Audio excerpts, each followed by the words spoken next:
Going on YouTube? Another knife review for you.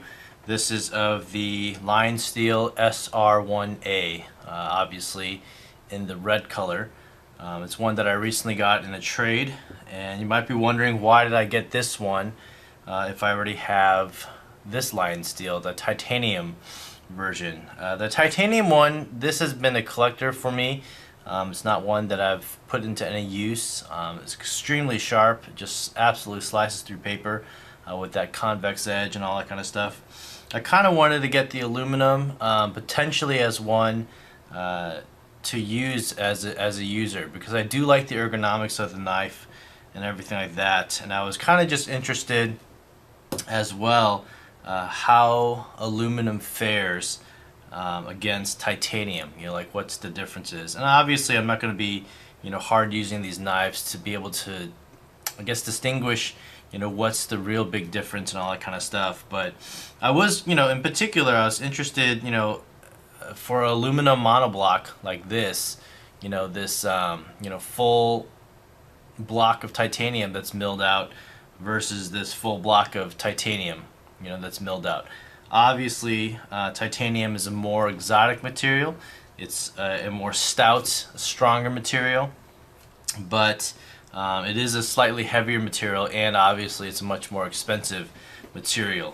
Retail, the titanium Lionsteel SR-1 comes in at $400 retail, and then this one comes in, I believe, at $220 something, $230. So basically $230. So that's a $170 difference based on two things: the material, well, maybe three things, the third being really minor. The material of the handle, so aluminum versus titanium. The steel, D2 steel versus Sleipner steel.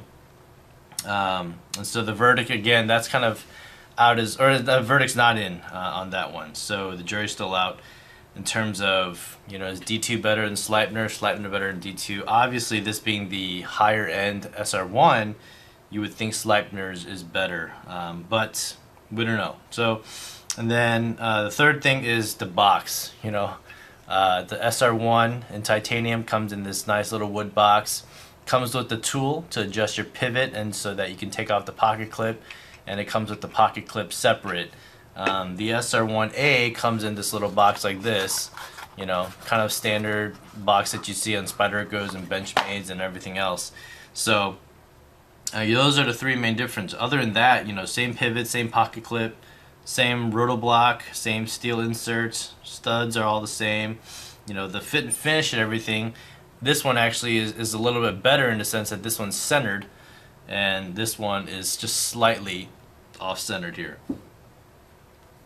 Two things of note is that this one is obviously lighter than the titanium, which kind of surprised me. I didn't know titanium was actually heavier than aluminum. Maybe if I just looked at my periodic chart, then I would realize that. But yeah, titanium, this is definitely a heavier, just more, feels like a more stout blade. This one, when you open it up, just has this clank when you open it. It's just super loud. You get that really satisfying lockup sound. This one is much more, it's a lot lighter. So this one kind of makes my room echo, and this one, is just kind of like a standard lockup. And one other thing, I don't know if it's because it's the how much this bar is flexed in, or if it what it has to do with, but this one is much easier to actuate the lock. It's almost effortless to kind of just push it over with my thumb. This one, I don't know if it's because, again, if it's a titanium and if it's a stronger material, but you really have to press it over pretty hard. You have to use a lot of force. I mean, you hear that clank? I mean, that's crazy. It just kind of echoes in this room. So I don't know if the spring on the titanium cutout here is a little more stout, or because of that titanium, if it makes it that much harder to actuate the lock and all that kind of stuff.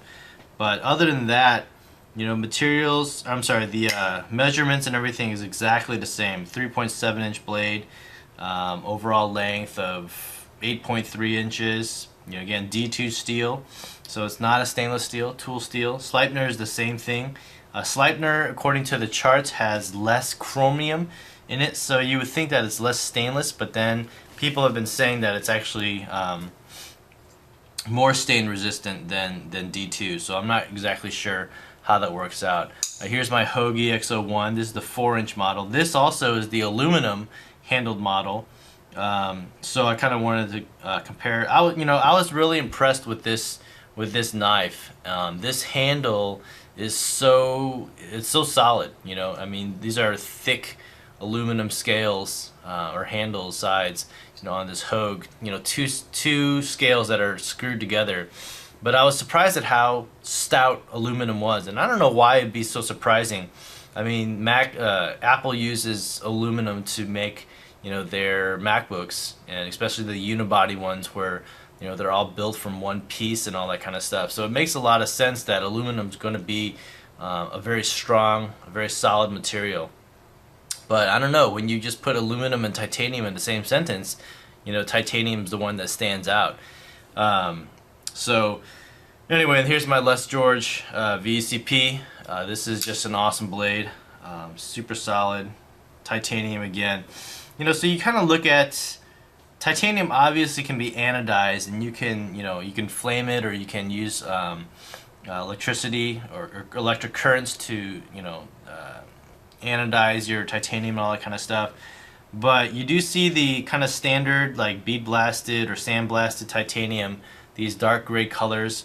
This one kind of left in a more raw silver color. It is blasted with something, so it's not completely like raw titanium. But when you look at so anyway, like titanium, when it's anodized, it's kind of like a pastelish color. You can get bronze, you can get kind of like a pastel purple, violet. That's what Lionsteel offers them in. I think there's also I think there's one other color that they have in terms of anodization. But aluminum, when it's anodized, I guess, I'm assuming, you get these really bold colors, like red, there's black, there's green, there's orange. So there's all these different kind of anodization characteristics that you can get with aluminum. So that's a pretty cool feature of aluminum handles. Obviously on this Hogue you get this green. I love this kind of OD green color on my Hogue here.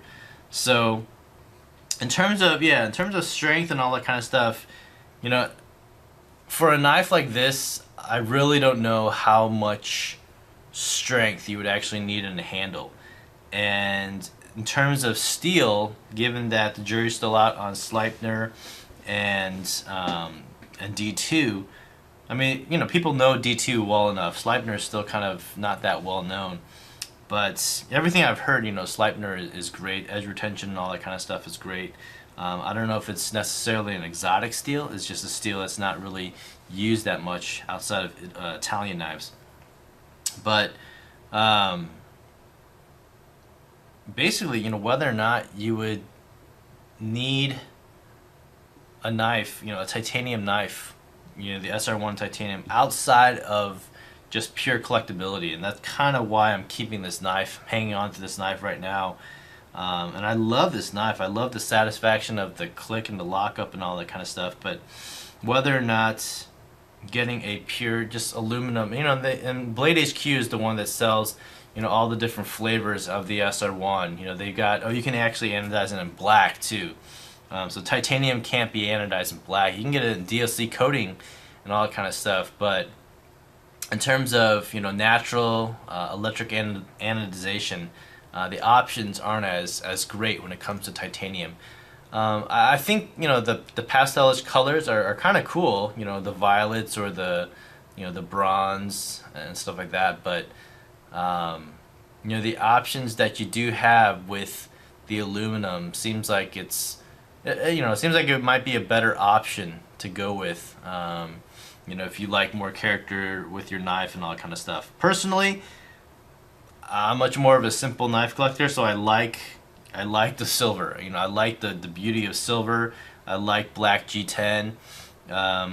OD green is something that's growing on me, but these bold colors, you know, like the red aluminum and all that kind of stuff, it's not necessarily something that's all that appealing to me.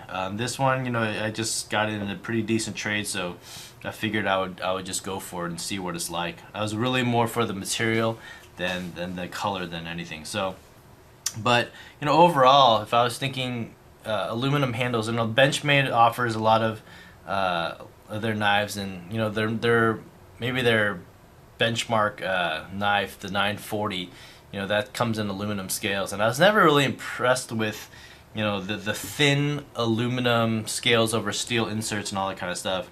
But the solid block, you know, of aluminum, or these, you know, huge scales on this Hogue, you know, I think aluminum definitely suffices. It's corrosion resistant enough. It's not like stainless steel where there's the potential of it rusting and all that kind of stuff. Titanium obviously is the most corrosion resistant out of all of them.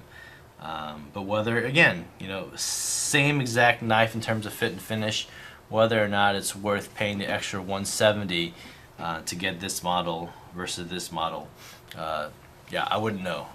Personally, I think, I mean, obviously I'd prefer this, but with the price, I think, you know, for this knife in particular, I would probably go with the SR-1a aluminum version. So anyway, that's a really quick thoughts and impression. Overall, you know, this knife is an awesome knife.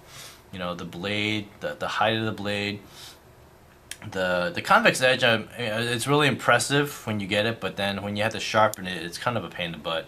But yeah, other than that, this is a great knife. Ergonomically, it feels great. It is a bit slick, that's for sure.